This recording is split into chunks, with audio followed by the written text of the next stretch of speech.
NFT Nick, thank you for joining me for a conversation about NFTs. We are thankful to have you be a part of NFT NYC coming up in November.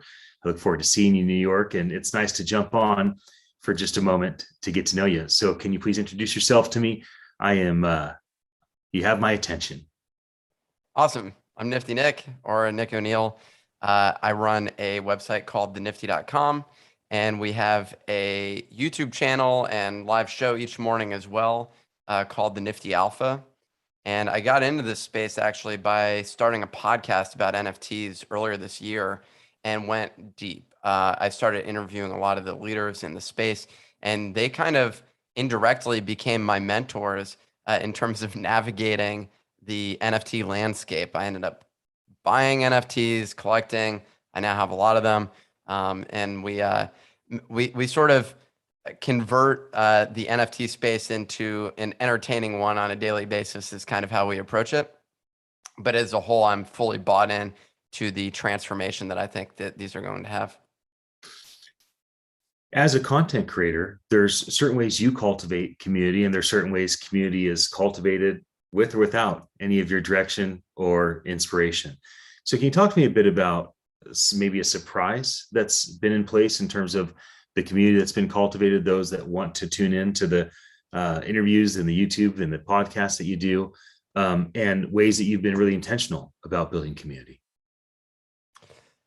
You know, I don't know that I've been surprised by anything. I'm more just grateful every time that I hear from other members of the community. The NFT space as a whole, when I started, felt like a very welcoming one, and it still does feel that way to a certain degree. But it's also expanding. It's becoming a real large space, and ultimately, no matter how warm the people in New York City may be, it's a big city, and so it lends itself to not feeling as warm, just as a result by the fact that there's so many people. So I think that's a transition that's been happening.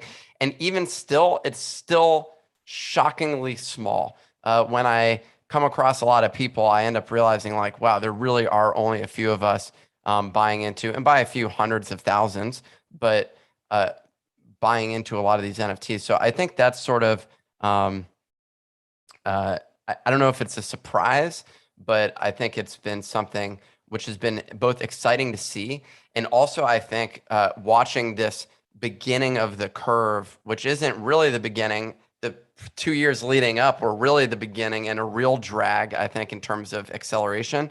And now this year has been a major catalyst. So it's been exciting to observe, and also shocking to notice still how few people understand it, because we're still below the number of people. I got into Facebook early, and that was 2007. Well, I was on there early, but there was in 2007 I started covering it.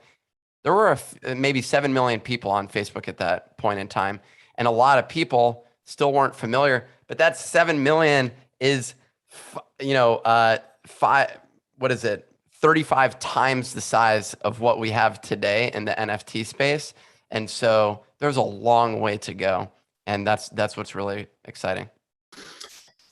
Because you get so much exposure to so many great leaders and so many great teams and platforms and products and tech approaches, is there one or two platforms or something that's developed in the NFT space that you're just shocked hasn't gotten traction or hasn't gotten the attention that maybe in your mind you're like, how do people not all talk about this? So is there anything in the tech side that you'd like to bring some focus and attention to? That's a really good question, because emotionally, I wonder that about our own channel sometimes. That said, we are experiencing traction. So I think that's one thing that you're always like, why are not more people? But I'm really systematic with it, and I'm an optimizer. So I spend time just going through and reflecting on that. In terms of the space as a whole, I think the real thing that you end up finding, which is shocking, is more just why some projects get traction while others don't. And I think right now that's a reflection of the community that exists today. We had a lot of traditional crypto trading, token traders enter the space. And I think for them, they are intrigued by some of these more speculative, questionable NFTs, where it's essentially an investment fund, acting as an NFT, and it's not about the art. And I think from that standpoint, it's sometimes disappointing to observe the fact that, there are great teams building incredible things with, what would be the equivalent of a small venture round of funding, $2 million, something like that. And they're hard at work building their business. I think that's the bigger thing, is just like some of these projects are wildly undervalued, I think, but it's also difficult to determine, what is the value of some of these things. What's the value of an NFT, despite the fact that we can look at numbers? I think that that's something that's sort of been surprising. It's just multiple teams that, work their face off and just don't get valued in the same way that some of these flash in the pan sort of things do. Yeah, from time to time I'll hear, that project, that's a Kleenex fire right there. And then other projects, it's like, that's a raging fire that has all this infrastructure built around. Nobody's even talking about it, right? If we talk about the future, and I say to you, NFT 2024, and you project some positive outcomes in the next couple of years for your channel, for projects you're passionate about, NFTs you hold, anything in general, what are you projecting? What are you hoping for? What are you building toward in the next couple of years in this ecosystem? 2024 is far out, but my general thought is we will have, for our own content, we'll be reaching hundreds of thousands of people, if not millions. Well, I know it'll be millions in reach, but in terms of like core fans, I think it'll be over 100,000.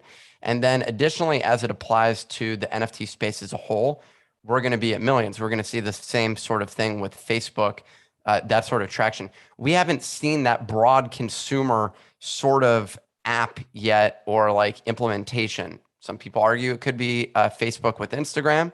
I think that's feasible. We're going to see that. I think TikTok, I think a lot of the social media platforms are going to integrate this functionality deeply into their system, as well as Twitter.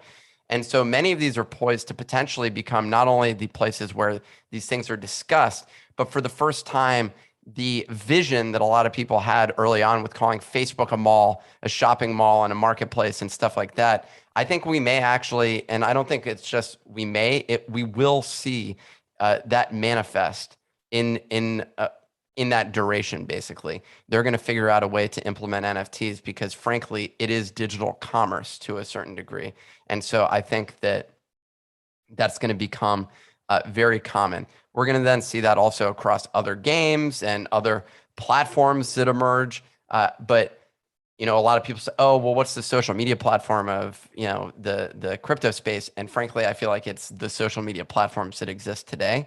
Maybe I'm wrong about that one, but yeah, that's the main thing. It's just broad adoption.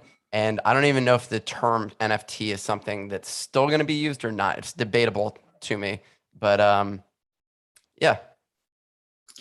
Yeah, well, over the last few years, we've tried to change it. Crypto collectibles, digital assets, Nifties, and NFT is still stuck. We'll see what happens. As far as people wanting to find out more about you, where do they find you online?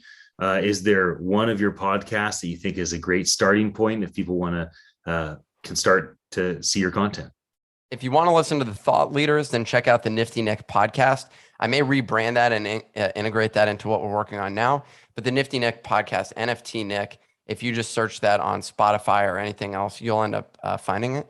And then the second thing is the Nifty Alpha, which is a YouTube channel that we have. I think that really that's going to become, I am shocked with the level of engagement that we get on there. And I think that that's something, it outperforms all other channels, hands down, in only a couple of weeks. And so I think that, that would be the area to go check out. Well, Nick, thank you so much for jumping in with us. I look forward to seeing you in New York for our event. For those that watch this live or the archive, thank you for your attention. My name is Ian Utilli, one of the co-producers at NFT NYC. I'll be back again with one of these conversations again in just a moment. Nick, again, thanks for connecting, and I look forward to seeing